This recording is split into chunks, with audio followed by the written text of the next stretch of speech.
احساس زبردستی نہیں ڈالا جا سکتا۔ اگر یہ ممکن ہوتا تو اس دنیا میں کوئی مسئلہ ہی نہ ہوتا۔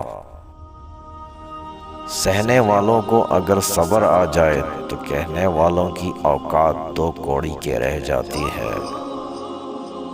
جب دوست اللہ کریم ہو، کتاب قرآن کریم ہو اور راستہ صراط مستقیم ہو تو گمراہ ہونا ناممکن ہے۔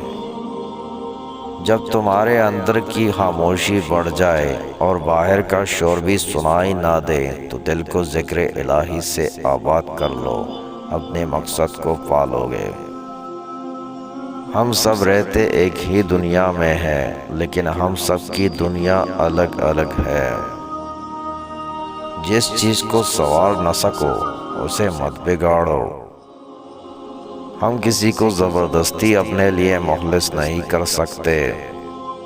ہر شخص کو راضی رکھنا منافق آدمی کا کام ہے۔ باضمیر اور بااصول لوگوں سے اکثر لوگ ناراض اور ناخوش ہوتے ہیں۔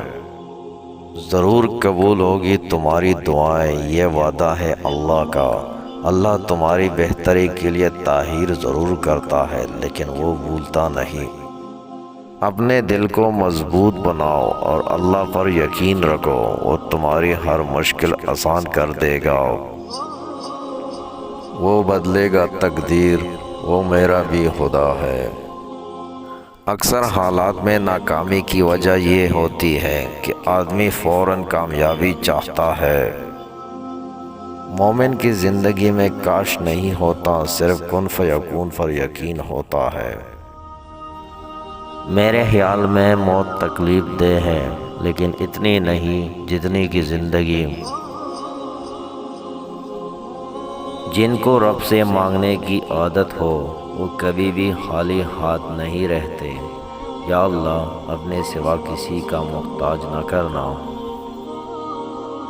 زندگی ملی تھی اور رب کی عبادت کرنے کے لیے، پر وقت گزر رہا ہے کاغذ کے ٹکڑے کمانے کے لیے۔ نہ کفن میں جیب ہے نہ قبر میں الماری، اور کمال کی بات تو یہ ہے کہ موت کا فرشتہ رشوت بھی نہیں لیتا۔